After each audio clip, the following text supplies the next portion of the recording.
Nag-double-double si Kai Sotto, 11 points 11 rebound, dinakdakan lang ni Kai ang big man import ng Macau.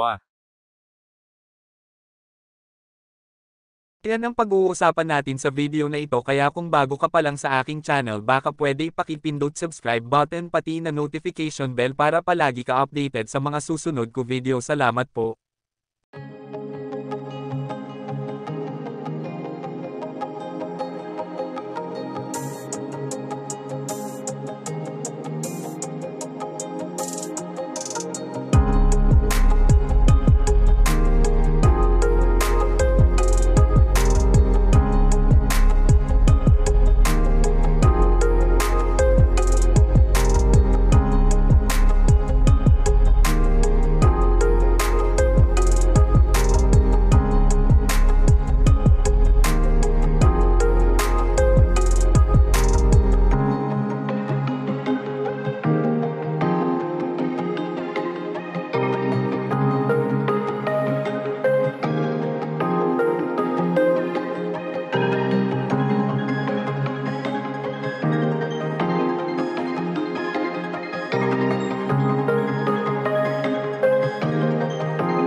Huwag mo kalimutan mag-like and subscribe sa aking channel. Maraming salamat po.